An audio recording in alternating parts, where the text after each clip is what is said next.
seguidores de NeuroTakeaway, bienvenidos al canal. Hoy vamos a continuar analizando algunos aspectos de las demencias. Vamos a empezar con una situación clínica de todos los días. Un neurólogo o neuróloga que le dice a su paciente o a la familia: usted probablemente sufra de la enfermedad de Alzheimer. ¿Qué grado de certeza tiene esta afirmación? Para entender esto vamos a recurrir a estos dos trabajos publicados en el año 2014 en New England Journal of Medicine. Estos trabajos intentaban demostrar en fase 3 la utilidad de anticuerpos monoclonales contra el amiloide beta, que es uno de los mecanismos patogénicos de la enfermedad. Más allá de los resultados, que no fueron demasiado alentadores, lo que me interesa resaltar es que los criterios de inclusión del trabajo obviamente eran pacientes que tenían enfermedad de Alzheimer probable según los criterios vigentes hasta hoy en día, que son los criterios del Instituto Nacional del Envejecimiento de Estados Unidos y de la Asociación de Alzheimer del año 2011.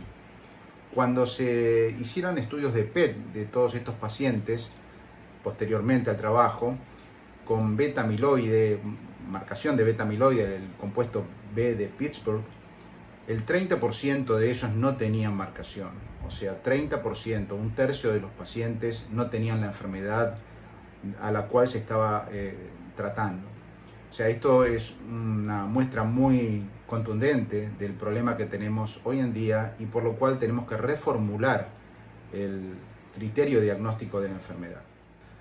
Bien, hoy en día, en el 2021, afortunadamente contamos con biomarcadores por imágenes como el PET y la resonancia y por estudios de líquido cefalorraquídeo que nos permiten determinar la presencia o no de algunas variables. Por ejemplo, la presencia o no de amiloide, la presencia o no de tau, la presencia o no de neurodegeneración y además tenemos la evaluación clínica, el trastorno cognitivo, que es el que conocemos de toda la vida.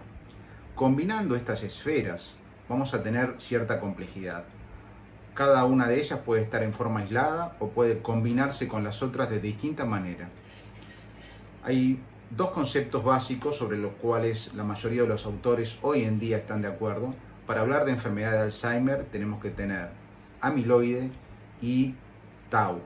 No es necesario que haya ni neurodegeneración ni trastorno cognitivo. Esto es un cambio de paradigma porque vamos hacia una definición biológica de la enfermedad donde un paciente puede estar completamente normal y tener Alzheimer. Cuando hay presencia solo de amiloide sin tau, esto se llama cambios tipo Alzheimer o cambios de la enfermedad de Alzheimer a nivel patológico que pueden estar aislados o asociados con otras enfermedades.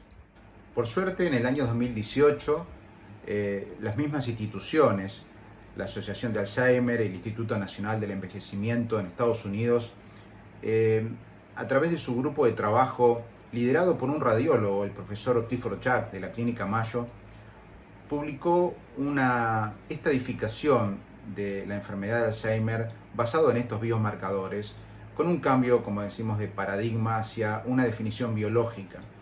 Básicamente consideraron tres letras, la letra A, T, N, A de amiloide, y esto se va a definir por la presencia o no de la marcación del amiloide beta en el PET, o el aumento, mejor dicho, la disminución del amiloide beta 42 en el líquido cefalorraquídeo. T de tau, que va a ser definido también por la marcación de tau en el PET a través de un producto llamado fluortaucipir, o a través del aumento del tau fosforilado en el líquido cefalorraquídeo.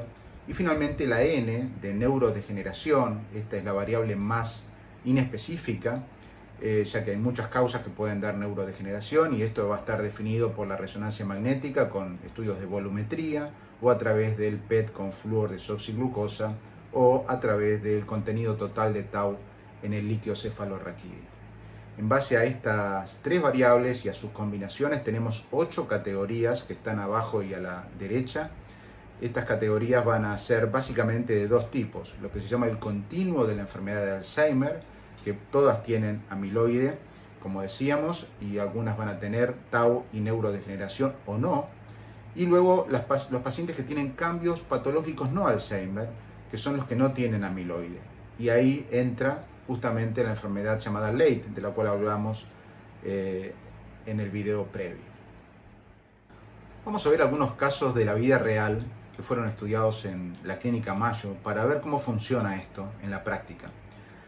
En el paciente, en el caso de abajo y a la izquierda de la pantalla, tienen una mujer de 75 años con deterioro cognitivo multidominio, predominantemente amnésico, que en los estudios de PET, ya sea de amiloide o de tau, que están ahí marcados, tiene marcación positiva. Esto se ve en los estudios de PET por convención como un color rojizo, tanto a nivel neocortical, sobre todo el amiloide, como a nivel temporal el tau.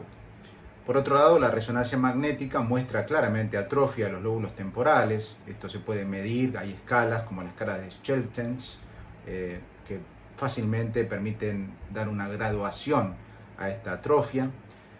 Y por lo tanto, este paciente claramente tiene enfermedad de Alzheimer clínica. Por el otro lado, tenemos abajo y a la derecha un varón de 67 años, cognitivamente normal, que en los estudios de amiloide tiene positividad. Sin embargo, tau, el PET con tau es negativo y la resonancia es normal. Este paciente tiene un estado preclínico con cambios patológicos de Alzheimer. Lo interesante del uso de estos biomarcadores es que su combinación nos hace conocer escenarios nuevos.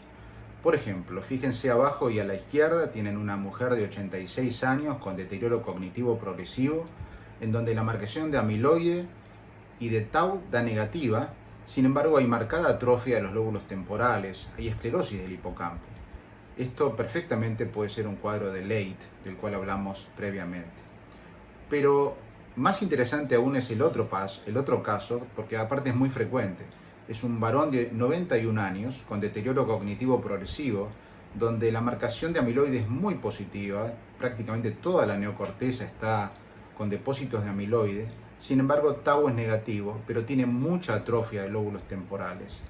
Este perfectamente puede ser un caso de comorbilidad, donde tenemos la enfermedad de Alzheimer con cambios patológicos de Alzheimer y otra enfermedad, posiblemente Leigh, con depósitos de TDP43. ¿Cuáles son las perspectivas para el futuro? Bueno, si bien este gráfico está exagerado, se calcula, según estadísticas de las Naciones Unidas, que para el año 2050 va a haber más o menos 1,5 billones de personas por encima de los 65 años. Y eso representa 1 de cada 6.